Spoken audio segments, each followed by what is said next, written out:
So I thought I would introduce Anna Kurtula. I think everybody here knows her. She's an anthropologist. She's our program director of the Arctic Social Sciences program. Her research has spanned 3 decades of fieldwork in the Arctic, during which she's covered a diverse range of research topics from land use patterns and subsistence economies to identity, household organization, and domestic violence issues. She's worked with many different host populations that are equally diverse, including the Yupik, the Pribilof Aleut, and the Siberian Yupik, among other people. In addition to her position as the our Polar Programs Officer in the Social Sciences Division, she's the co-program director of NSF's collaboration with NEH on the Documenting Endangered Language programs, and she sits on a number of cross-directorate working groups. So we're really sorry that Anna couldn't be here in person, but we're so happy she feels well enough to give us some opening remarks this morning and set us off on our way. So thank you, Anna. No, thank you, Shelby. Now, I'm not showing, but can you physically see me, or are you just hearing me? We can see you. Okay, so I won't pick my nose. Thank you all, and I particularly want to start by thanking Portland State and Shelby, of course, and Virginia and Mike, and I realize Virginia's on sabbatical, so she is really giving us some really important moments this year to join us. And on top of it, as you know, Virginia's own work isn't specifically in the Arctic, but I can only say that Virginia is part of Anna's plan to extend the Arctic globally. So thank you, Virginia, for joining us. It's really important. I also want to thank the rest of you. I really apologize for not being able to be there. I ended up with some kind of a flu I've had for about a week now. My temperature is finally down, but I'm sort of pretty exhausted. And the doctor, for 2 reasons, thought I shouldn't get on the airplane. Number one, for my own health, and number two, for all of your health. He thought it probably wasn't wise to be spreading this, whatever it is I have, from coast to coast. So all I can say is I'm here on Skype to spare you all this flu that I've got. But I had really looked forward to being there, to seeing people, some of you I've known for decades. Our careers have tracked together, and many of you I was looking forward to getting to meet for the first time, even though we've spoken on the phone a number of times. So that'll have to happen another day, and I look forward to that when it does. Tom, thank you for being the keynote speaker last night. I did stay up and really enjoyed your talk. I particularly wanted to thank the Chinook people for the opening ceremony. That was very special and a really important part. I'll talk a little bit in a moment about the role that Indigenous scholarship has played in this particular program and will in the future as it increases in importance in the scientific community as well as in our communities in the Arctic in general.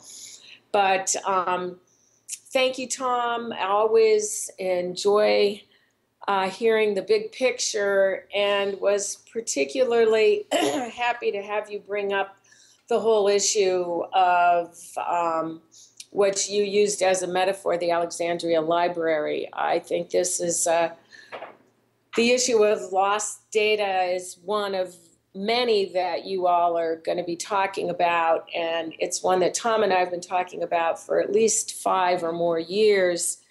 How do we set up a system that we can then be able to prioritize sites in the Arctic, which is just one of the things that's happening with the changing climate, the loss of that very important data, maybe more important than any of us realized. Anyway, thank you all for agreeing to join me here today and for giving your time, your ideas, and your thoughts to this effort. Virginia introduced it last night, so I won't reintroduce the workshops, but I'm thrilled that you all can be there. This is the first time since the inception of the program that a large series of workshops has been held. And I thought for some of you who are newer to Arctic Social Sciences, I would just give a very brief history of the program. And so that being anthropologist and feeling the need to ground the program in history before we move forward seems important. So I just want to tell you briefly, some of you will be very familiar with this. It's old news, but I still feel compelled to talk briefly about it. The Arctic Research Policy Act was really the very beginning of the Arctic program, and particularly it was the beginning of the ideas for formulating an Arctic social science program at the National Science Foundation. You can read it online. I don't need to repeat it to you, but in 1984, so we're really talking fairly late. I mean, very recently, actually. Of course, 84 seems like yesterday to me. It's frightening to realize it's over 30 years ago. Basically, the federal government, the Congress, passed the Arctic Research Policy Act to provide for a comprehensive national policy dealing with national research needs and objectives in the Arctic. And within the findings, they specifically said the federal government, in cooperation with state and local governments, should focus its efforts on the collection and characterization of basic data related to biological, material, geophysical, social, and behavioral phenomenon in the Arctic. And NSF was made the lead agency. There's a lot of other stuff in the Act. But you can see from the very inception of the Arctic program, social and behavioral sciences were being thought about. It wasn't until 1987 that they specifically, the National Academy, funded through the National Science Foundation and some other federal agencies, created a committee on Arctic social sciences and examined what would it take for social scientists and social science research, which was recognized as important to the national goals in the Arctic. What would it take to create a program and to have social scientists working together? It was recognized in the document Arctic Social Science and Agenda for Action, another document you can easily get on the web. And you should take a look at these documents. I read through them as we were thinking about these workshops, and I was actually pleasantly surprised, I guess, as to how forward-thinking people were and the people who participated. Some of you were probably at the workshop who participated in these documents, in the creation of these documents. One of the things they were saying was that social scientists at the time were really sort of individual. It was an individual investigator endeavor, and that social scientists needed to have more resources so that they could organize themselves. And right about that time, within a few years, IASA, the International Arctic Social Sciences Association, was formed. And I think that has really been a big step forward for social science in the Arctic. I don't want to just keep going 1, 2, 3, 4, all these things that have happened.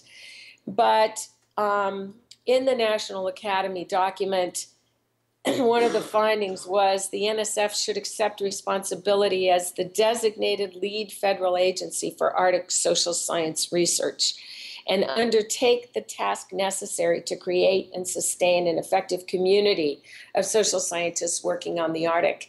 And I think we can see from the 5 workshops that are going to be taking place that community has been created. We're speaking in these workshops, it's primarily US PIs, but IASA, of course, is an international organization. I think at the last ICAST, there were over 700 people. So all of this was a small catalyst in a way, I think, to organizing. And I've read through these documents and I take those tasks very seriously. I think the Arctic Social Science Program isn't just about funding great research, which indeed it does, but it's also about creating community and creating the next generation of scholars. And so those are some of the things that I've undertaken over the years, and I'll talk briefly about that. Of course, the Arctic Social Sciences Opportunities for Arctic Research in 1999 was the last time that NSF funded a major workshop to bring social scientists from the Arctic community together to talk about what should the goals of the Arctic Social Science program be. And you're familiar, you've probably all looked at that document. If you haven't, you should.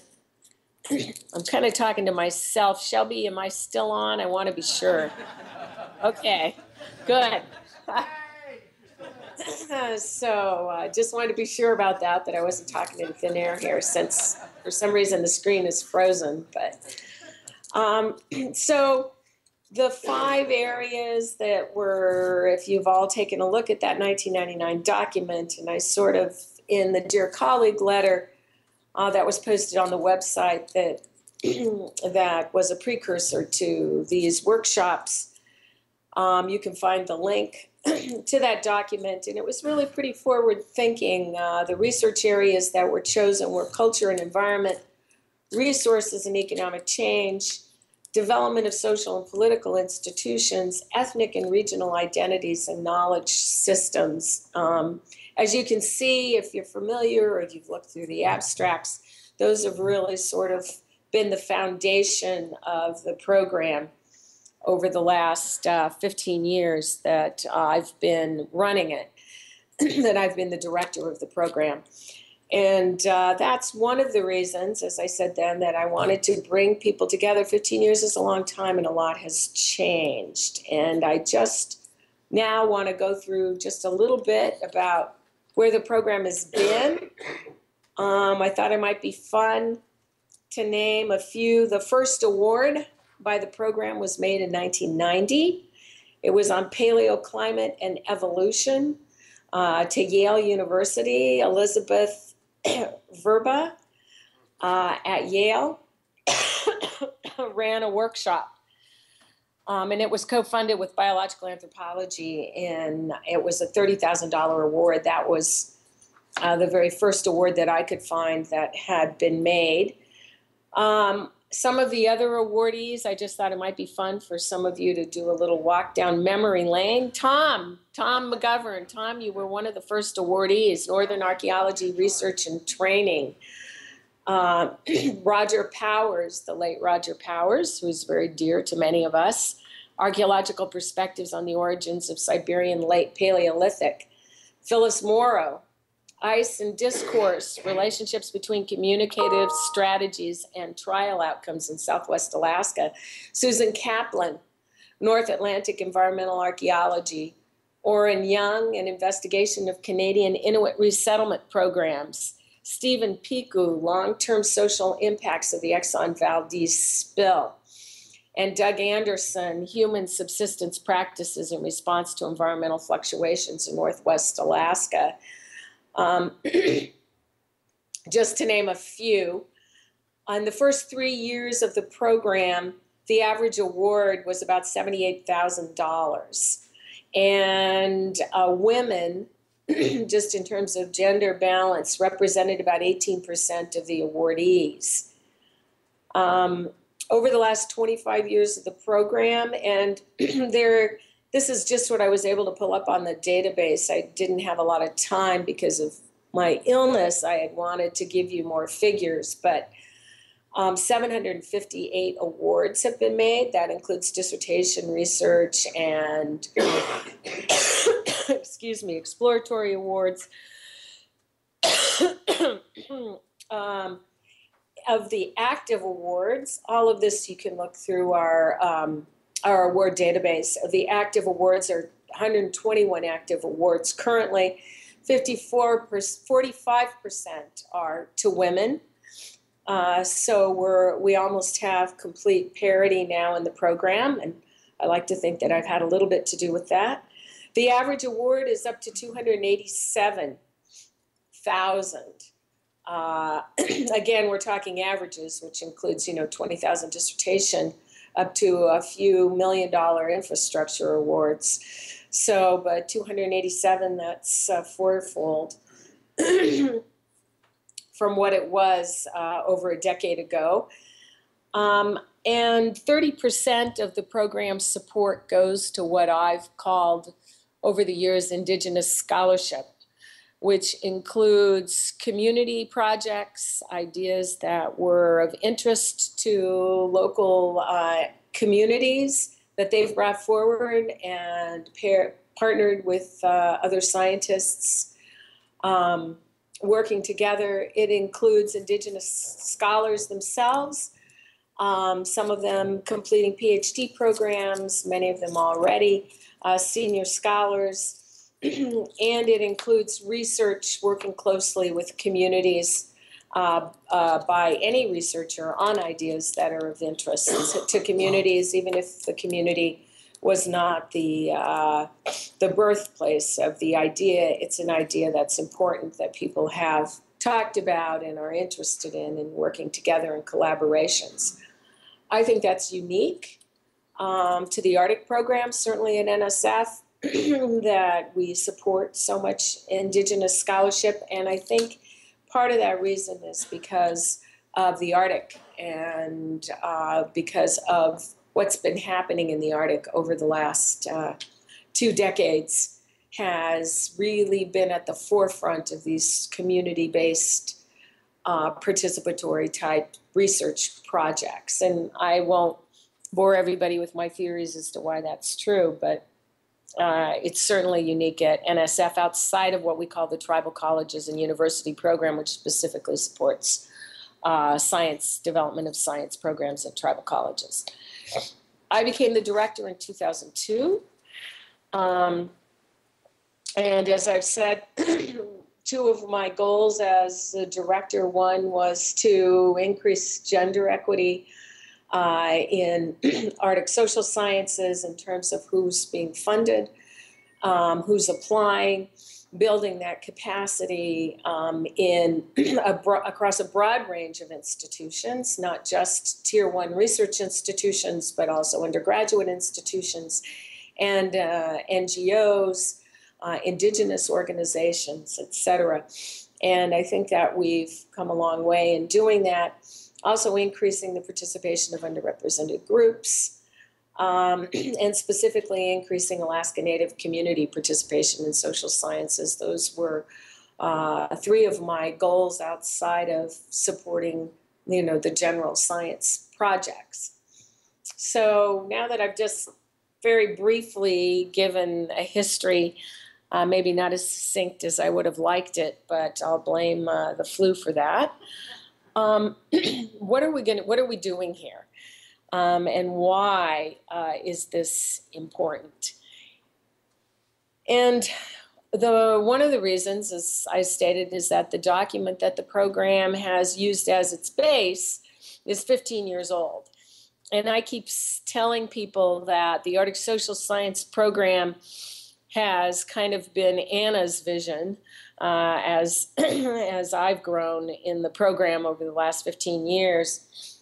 I keep supporting the original vision that was in the opportunities document, but also expanding that vision. And NSF likes to think of itself as a community-driven program. And even though one of my colleagues pointed out to me that every time I hold a panel and every time I talk to a PI, I'm constantly reworking my ideas as to what the program should be and what research we should be supporting. And I think I've been pretty open to all kinds of ideas. And I've done that, as you know, by expanding outside of the Arctic human beings. I keep telling my colleagues human beings are mobile, and therefore just funding research above the Arctic Circle as Arctic science isn't going to work. I used to joke that if somebody would send me a Navajo proposal on grammar that would say something quintessential about the Dene language, which, as you know, is in the Arctic, I would fund it, and I funded that proposal a number of years ago. So I'm very pleased to have been able to have the opportunity to convince my bosses that funding research outside of the Arctic, there's a lot going on that has a lot to say about the Arctic, and vice versa. The Arctic is increasing in importance. So if you look back at the original opportunities document of 15 years ago, we can see that that was created in a particular place at a particular time. A lot of these themes are still important today: culture and environment, resource and economic change, development of social and political opportunity institutions. But we were looking, it was created right as the Soviet Union was falling, Russia was rising, and research. There was a lot of thoughts of what the research world would look like, looking at how the Soviet state collapsed.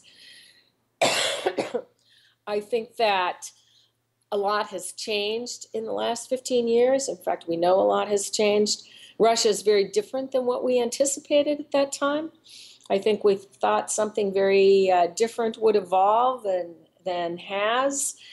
And so Russia's still a fertile place for trying to understand the Arctic, certainly natural resource extraction, the relationship between the state and its indigenous citizens. There are a lot of interesting questions happening, but I think that Russia, less so the focus. We're looking more at larger systemic kinds of changes that are happening in the Arctic. That's what creates very fertile ground for research. I think globalization has happened in the Arctic, I don't know if faster than anticipated, but certainly 15 years ago, I don't think people were anticipating China moving into the Arctic. And so there's processes of globalization, natural resource extraction, governance issues that are new, that weren't anticipated 15 years ago when some of these research questions were set forth. Obviously, climate change, faster, stronger than anticipated, much farther reaching than we anticipated. Climate migration, we're seeing, we can go through the litany of issues, certainly for communities, coastal communities in Alaska. What is that going to look like? What's going to happen? How is that going to affect change? Migration, a very powerful process of change, but not just climate migration. I got an inquiry from a researcher the other day about how Iceland is going to be accepting Syrian refugees. Extremely interesting issue happening in the Arctic. And Iceland and the way in which they will work with Syrian refugees, small population, almost monoethnic. That's going to be real interesting, almost an experiment in what these processes that are going to happen more often, more frequently as climate and other political processes push refugees, populations throughout the world. Another issue is the empowerment of Arctic indigenous people. I think empowerment of Arctic peoples is one of the hallmarks of Arctic social science, in that I think earlier researchers recognized that working with indigenous populations in the Arctic was a much more productive model for doing research than doing research on populations in the Arctic. And now we're beginning to see, as we all hoped 30 years ago, there were very few Indigenous people becoming social scientists, and we're seeing that number increase over the years, and new perspectives, new ideas, new knowledge being brought to the table is important. So I'm going to open you up to questions. These are really just sort of wandering thoughts, and again, I'll blame the flu partially on that. But the Arctic Horizons team has put together some really thought-provoking questions. Nobody expects anybody to have final answers. What I'm really hoping is to be able to listen to your ideas, think about how this program, what is the newest, most interesting, cutting-edge ideas for the next decade of Arctic social science research and education that we can incorporate so that we can continue to have a vibrant, very cutting-edge program, which I think we do. Go ahead and take a look at some of the abstracts, and I think you'll be pleasantly surprised. The Arctic social science community, you're a really productive community, and the work that you do is becoming all the more important in this rapidly changing cultural and climate world. The one thing I didn't talk about, but Tom did last night, was interdisciplinarity and the role of social science in interdisciplinarity, which seems to be the theme of the day. And in some ways that makes a lot of sense, because the complex problems are going to take not just the resources of different, if I'm just being NSF-centric, the resources of different NSF programs, but also the broad thinking and broad ideas that come together to work on a research problem when you work interdisciplinarily. So thank you, Shelby. Thank you all for listening to my musings. And I hope to be able to participate, at least listen to the breakout, the conclusions of the breakout sessions, so that I can follow with you throughout the day. And I'll hand it back to you, Shelby. Okay, thanks, Anna. And can you take a few questions? Sure, absolutely. You may have to repeat them if I can't hear them. Okay, well, we're actually recording this and we have mics, so people need to talk into the mics. And because Anna can't hear you, I think it'd be helpful if you could say your name so she doesn't feel like she's talking to nobody. Hi, Anna. Can you hear me? This is Ben Fitzhugh. Hey, Ben. Recognizing, having been through a few rounds of NSF workshops in the past, that this is sort of the way that NSF likes to work bottom up, I wonder to what extent, in your position, you could give us a little bit of inside information about the sort of strategic information about what, well, you're in a new division. I mean, you got moved into the Geo Sciences division, and to one extent, I think it's really fascinating for us to discover what the rest of our colleagues here think is most important. I'm really looking forward to that. At the same time, I also think it might be useful to hear a sort of high-level vision of strategically how can we help ourselves by helping you. What are the issues? Again, I recognize this as a strategic sort of challenge because you are being recorded. But I wonder what you can tell us strategically about the position of Arctic social sciences and how we're doing this now might be useful for you. Yeah, great. That's a really good question, Ben.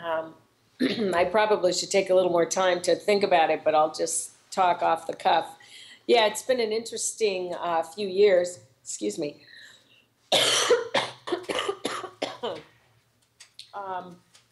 Moving into Geo Sciences.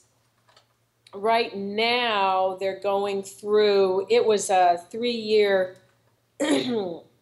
experiment, I'm not sure is really the right word, but it's being reviewed this year as to whether what used to be called polar, I guess we're still called polar programs now. We used to be the Office of Polar Programs, whether we'll stay in geosciences or not. So there's a process that's being undergoing internally to decide that. I just will be surprised if they move us out of geosciences back into an office, but that's just maybe my pessimism. Geosciences has, there's advantages to being part of a larger directorate in terms of resources. Being the sole social science program in a larger directorate is, it's kind of hard to say. I used to feel like I was the lone social scientist in an office of about 30 people, and now I'm the lone social scientist in a directorate of probably, I don't know, almost 100 people. So that can sometimes be a difficult position. It hasn't really affected the resources given to the program, at least not yet. We're kind of small fry when you think that the geosciences includes huge oceanographic vessels that are extremely expensive, and so the $7 to $8 million budget that the Arctic Social Sciences program gets is a few user days for some other programs. So maybe, sometimes small is good.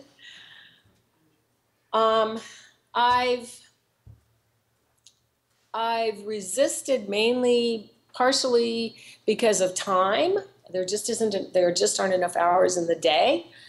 There's a lot of geosciences that speaks very clearly to social sciences, a lot of geologic processes that it would be important to understand what the social processes are. And I think some of the geoscientists are interested in that. They just have no idea how to do it. Well, this came up very clearly with me in working on a program called Prevents, which is about large, like earthquakes and tsunamis and large geoprocesses. And they were certainly interested in the social aspects. I think most of my geoscience colleagues really see it as human dimensions, not really social science, interested in how human beings are affected by the natural environment and these cataclysmic events in the natural environment, but not really interested in all the social, structural, and organizational and cultural stuff that goes on in terms of how human beings make decisions and react. That just never seems to come up. Although they understand it's important, they just don't seem to be able to get there. So I'm kind of wandering a little bit here, Ben. Basically, I think that having a strong vision for what social science in the Arctic can be, how we can inform some of these processes, how our research is critical information for understanding, say, geopolitical processes, understanding the role China may play in natural resource development in the Arctic. That's a very complex issue, but a very important one. I think there's some pressure. I don't think that my natural science colleagues understand exactly what applied research is. They kind of like the idea of it, that we'll be able to be finding solutions to issues. I think more that focusing on informing about, informing policy or informing about particular processes that are happening in the Arctic is more where is more my natural inclination in the program rather than actually applied science. but maybe I'm wrong. Maybe we need to be looking more at applied scientific research. I think that for the moment, we will always be stronger if we have a strong vision as to where the program is going. Also, there's always the issue of, making, being able to to prioritize. Right now, I mean, we prioritize in terms of that panels on the competitiveness of the research. And I've placed priorities at workshops on when I don't have enough funding or it's not a workshop funded specifically by Arctic Social Sciences like the ICAS. I've placed priority on funding student participation and funding Indigenous scholar participation in those kinds of conferences. So, but the kind of prioritization that needs to occur that Tom was talking about last night about sites, there's obviously not enough resources even remotely in the Arctic Social Science program to take a huge chunk of the information salvage of the sites that are eroding. How do we prioritize? And I think in generally that's important for the program overall as to, where is the next decade of research going to be and what becomes the most important projects that obviously you have to be highly competitive in order to be funded, but within highly competitive research, are there priorities that the community thinks we should be thinking about? Other questions? Did that help, Ben? Yes, thank you. I wandered a bit, sorry. Hi, Anna, this is Diane Hirschberg. And I think you were actually your last piece of it was going where my brain was going, which is as you're talking about ascertaining community needs and interests. I know we've got a series of workshops where you're bringing people in, but what also are the plans, if any, for going out, for instance, to communities where people really can't travel out, but perhaps some of the people in this room and in the other rooms could be in those communities asking the questions in the course of our other work? Yeah, that's a really good question, and it's been something that I've tried to facilitate. Excuse me.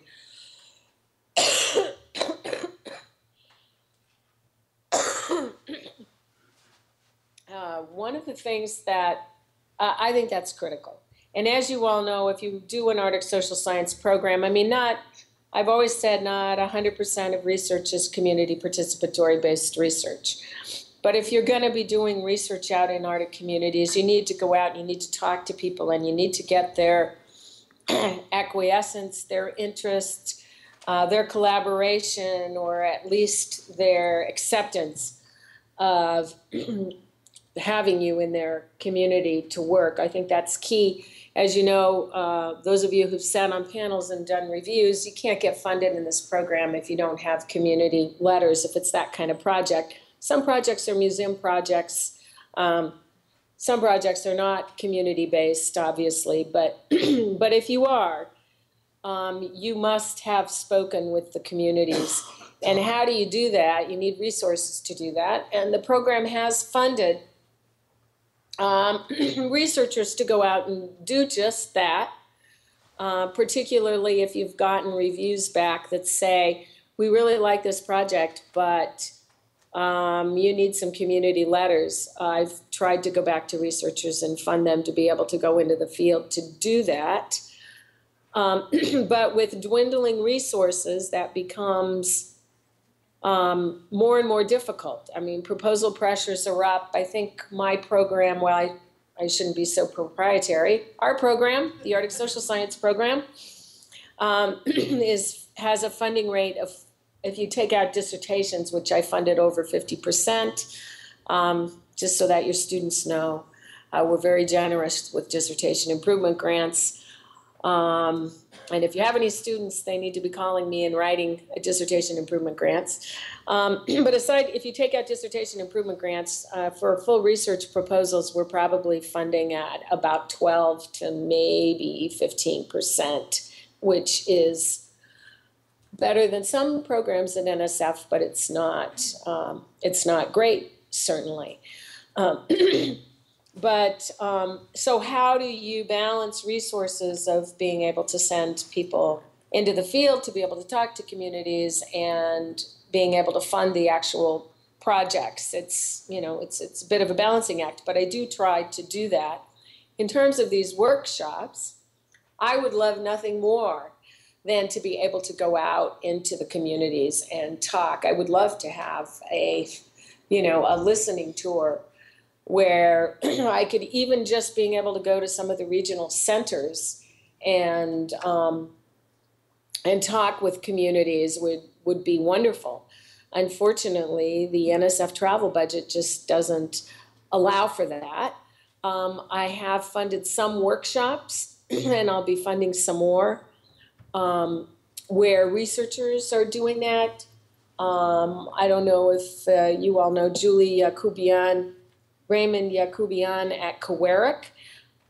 She's done some of that work in holding community workshops. Obviously, Ann Reardon's work in the Yupik area, where she works very closely with the communities and basically facilitates their interests in these community workshops. I would love nothing more than to be able to hold a series of workshops like this. I don't know when that will be possible.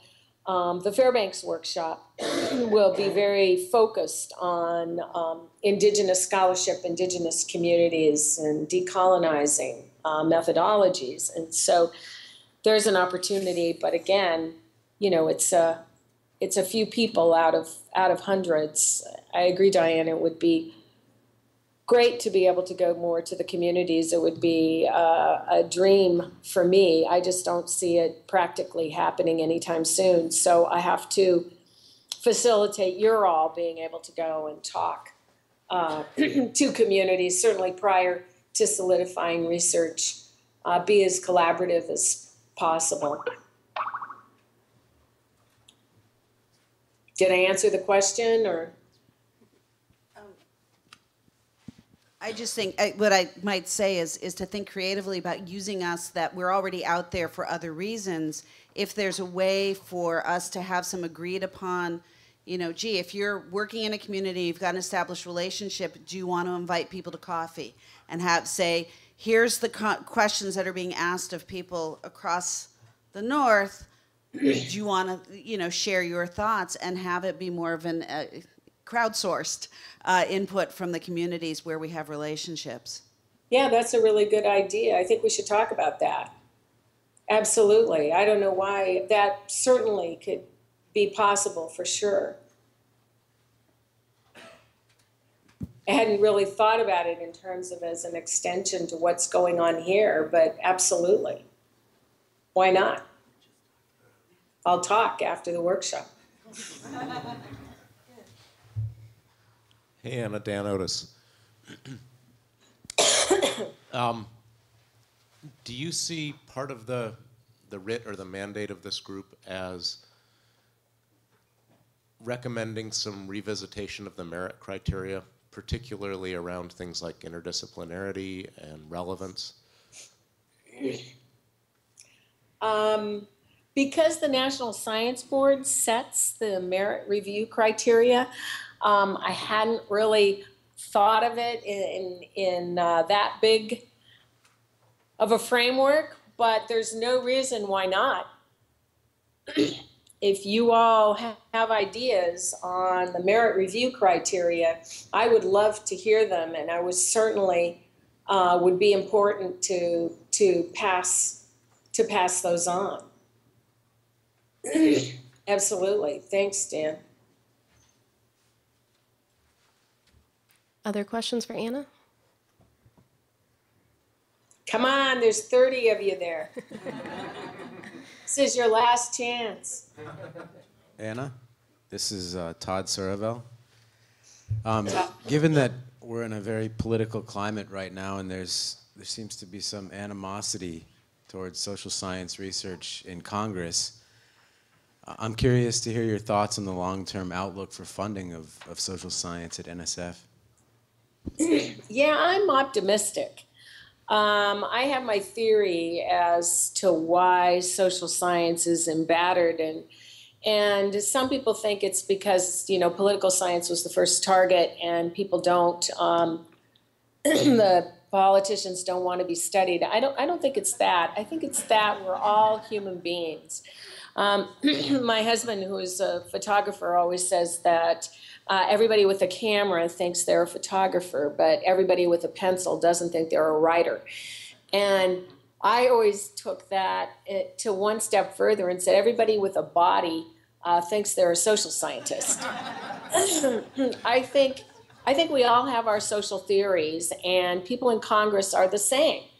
We're human beings. We all have an idea as to how we think the world works, and we make decisions based on those ideas. You know, that's basic social science 101. And so I think when social scientists come forward and say, you know what, actually, if you look at the data, that's not the way social relationships work. They work this way, or in these circumstances, they work this way. And I think that in that sense, social science, this is totally Anna's off-the-cuff theory as to why Congress doesn't like social science, because it questions your basic tenets about how you think the social world operates. And people are not necessarily receptive to that. Do I think it's going to affect our funding? Ultimately, I don't. I mean, it could. What do I know? But it hasn't. I haven't, in the last 10 years, there hasn't been a year of what used to be the Proxmire Golden Fleece Award, then became Coburn's List, that some of my projects haven't made it onto the list. And they have this penchant for choosing the really interesting, highly competitive projects. I don't know why that is. And so when they come in and they look through files to figure out why we funded things, they've always managed to choose the Arctic social science projects that are like, you know, the #1 top-rated project.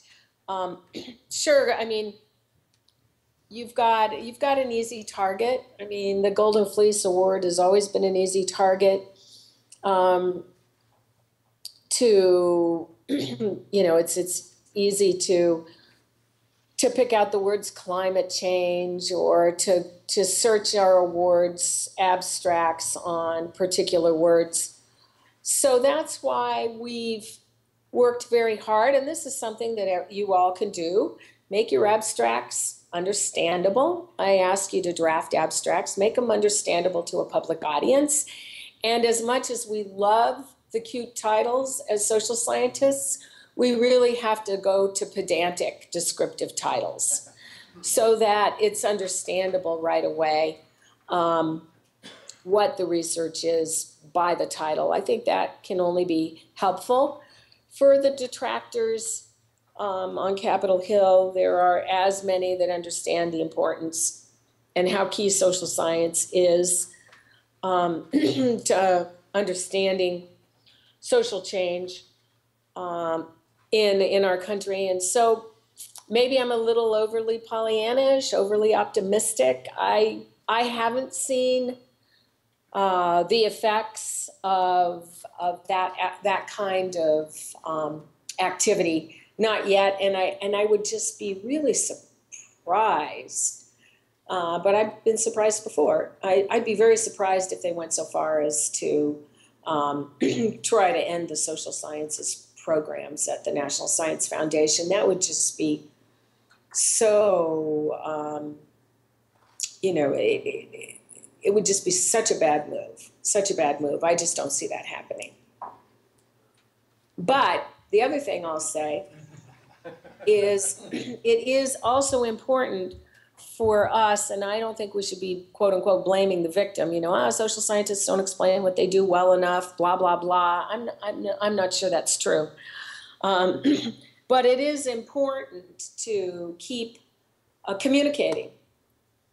If you are in an audience, whether it's a community where you do research or you go to conferences or you have an opportunity for public speaking, you should take it and talk about why it's important. Tom last night very clearly talks about knowing how to make in archaeology.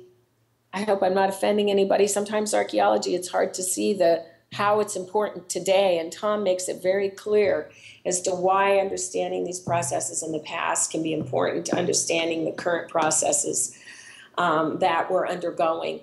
And I think it's important to make research interesting to a public audience and understandable to a public audience. That can only help us. And then there's a certain amount of people you're never gonna reach them no matter what. So just move on. There's a very interesting, I funded a workshop on science communication. Oh God, I can't remember, but they they were talking about how that we need to do a science of climate communication.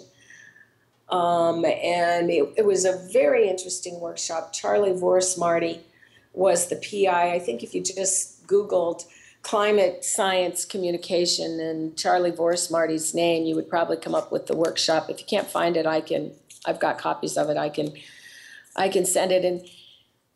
And it was very interesting because they piece apart and they talk about those very issues because, as you know, climate denial. Climate is one of the main reasons. Geo Sciences funding climate change research and social sciences. Whenever you have climate in a title, it's open for discussion, and so I think that it's important that we, do outreach as much as possible, do outreach to the public so that they understand what it is we're doing. I'll just give you an example, and not just the public, but also our colleagues, our natural science and our physical science colleagues. I had a discussion with one of my colleagues who's highly respected, and I respect him very much. We had this long discussion about whether the solicitation should talk about, it wasn't the Arctic Social Science solicitation, obviously, talk about human dimensions or social science. And so we had this long discussion about what exactly they were interested in this solicitation. It's a multidisciplinary program. And in the end, I said, you're not really interested in social science, you're interested in human dimensions research, how human beings intersect with their environment specifically. You're not really interested in all the social, organizational, cultural stuff that goes on behind. And at the end of the discussion, he looked at me and he said, wow, Anna, you really think human beings are fundamentally different from other primates? And I was like, wow, Max, the reason you can ask me that question is because human beings are fundamentally different from other primates. So it's not just the public and Congress, it's even our natural and physical science colleagues sometimes just really don't see. I understood where he was coming from. I get it. Human beings are just massively more destructive maybe than apes. But the complexity that's completely lost on them that is represented by the social system is, it's important that they also understand what we're talking about. I always point out to my colleagues at NSF, the Arctic Social Science budget runs between 6 and 8 million now between good years and bad years. And the Arctic Natural Science budget is tenfold that. It's with the logistics, because social scientists, except for a few archaeologists, thank you very much, social science gets very little of the logistics budget, and it's a budget of about $40 million, which primarily goes to natural science, and then their own budget. They've got a budget of about $70 million goes to natural science. And I keep trying to explain that the social world, sure, the natural world is complex. The social world is so remarkably more complex in my mind than the natural world, and yet we spend a tenth of the funding, and that goes for NSF at large. We spend a tenth of the funding on trying to understand the social world. And so I guess that was a long way to say I'm not particularly worried. What Congress does, they're going to do. It's not going to change what I do, except for the fact that you may get a note from me saying, can you accept this as the new title of your project because it's more descriptive. Hi, Anna. This is Nancy Bigelow speaking. We haven't talked in a million years, but anyway, now I do, as you've seen on various proposals, I do vegetation reconstructions and that sort of stuff. And as I've been thinking about the lead up to this workshop, I kept thinking, well, how can paleoecology help these human questions? And the one thing that I kept coming back to, and Tom alluded to this in his talk last night, is that we need a regional perspective, multiple archaeological sites, but also multiple paleoecological studies at the same time to be able to make the connection between what humans are doing and how they relate to their landscape. The issue comes in, though, from the paleoecology side is the funding issue, because obviously you don't have money to pay for a bunch of paleoecology, and you probably shouldn't be. But the problem is getting Arctic Natural Sciences to get interested in these sorts of questions from a paleoecological perspective. So what are your thoughts on this? Is there hope? How do we sort of navigate that kind of connection between Arctic social sciences and Arctic natural sciences? Yeah, it's a good question. Wow, it's a really good question. Usually what happens, and some of you have been the victims or the beneficiaries of this type of behavior, is I try to get my natural science colleagues interested, and in the end I end up funding. Because they have their own specific set of questions. I really liked the ArcSeas format, although that program isn't going to be repeated. At least not anytime soon that I'm aware of. I like that because it really was interdisciplinary funding that was interested in social as well as natural systems. And so it really allowed for those funding streams to be brought together into one place and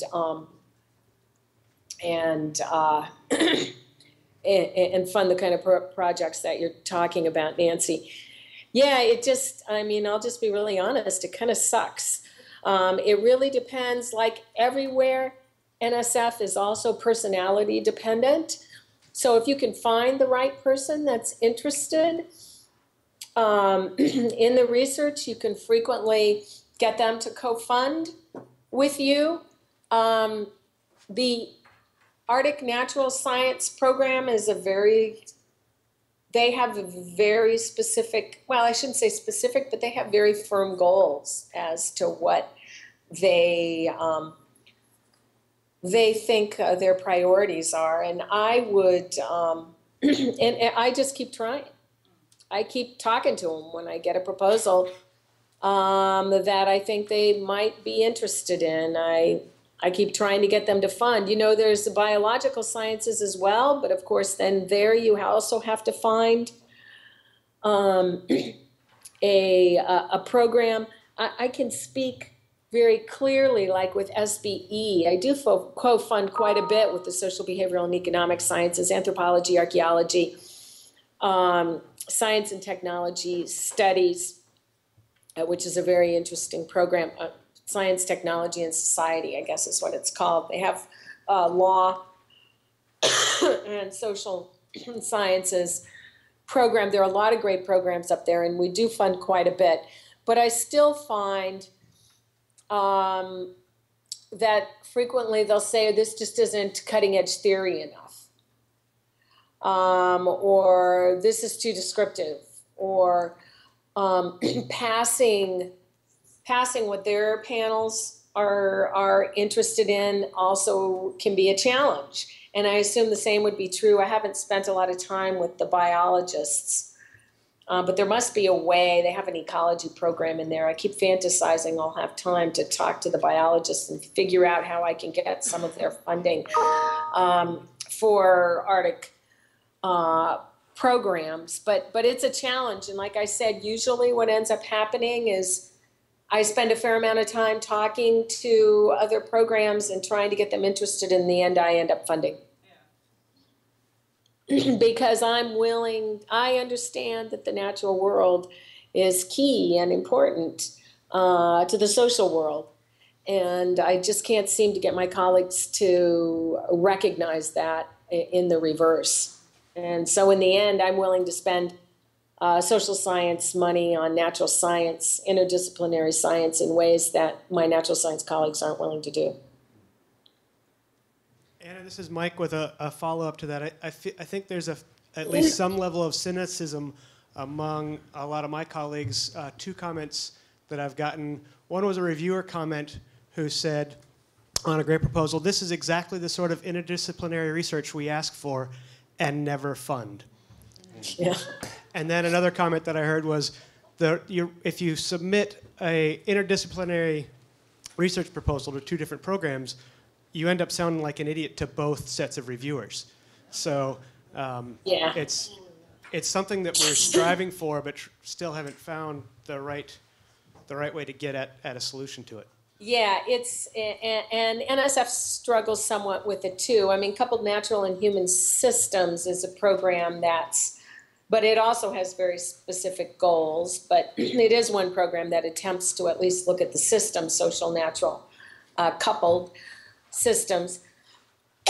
Usually what I tell people to do is if you have a project, I tell you, let's say an archaeology project, I say write that project for the archaeology program, for John Yellen's program, and then I'll consider co-funding it. And that's a fairly successful strategy. That way you can avoid the looking stupid to two programs. You can just write it for the one program, and then Arctic Social Science is willing to co-fund.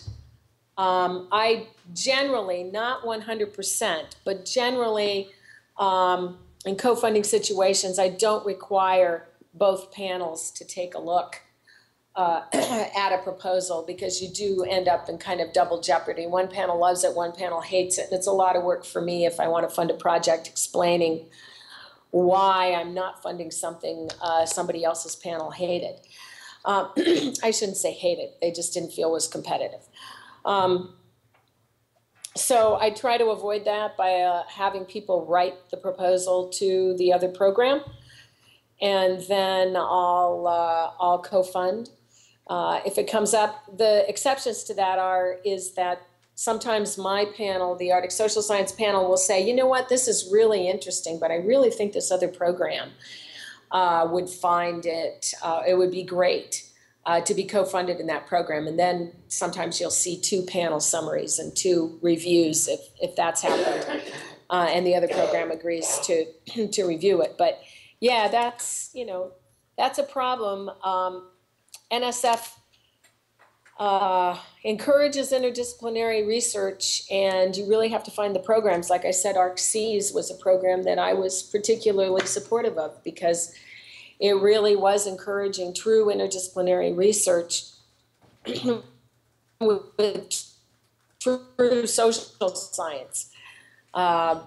Frequently in interdisciplinary projects, you end up with, at the end, I get a natural scientist calling me going, oh my God, we forgot the social scientist. Can you give us a social scientist? And I'm like, yeah, that's not going to work. So I did that once, and I really, really regretted it. I had given the natural science team a very strong talking to, saying, I never do this. I never allow the social scientist to be an add-on, but for you, I'm going to do it. And it was a complete and unmitigated disaster. So I learned my lesson.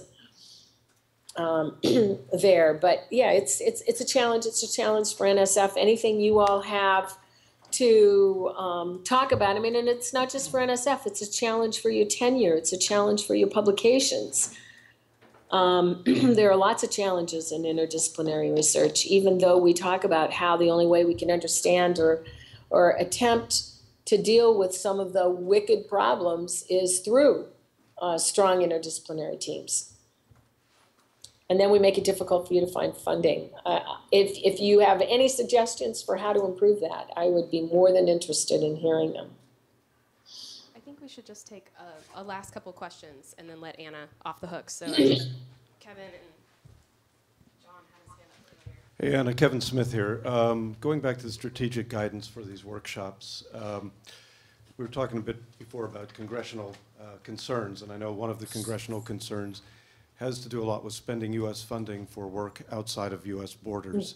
And also, that gets into the question of these workshops. To what degree is this solely for NSF and for input from American researchers working in American institutions, and to what degree should we be also investing in and encouraging international participation in these workshops and viewing them as important? As I look around this room, I see a lot of people who are working in other places, but a primarily North American and almost Alaskan focused group, or heavily, and they'll be different in different places. And this is a question that comes up fairly frequently, and we know it's a hot button issue with some people in certain committees that have chairmen with names like mine.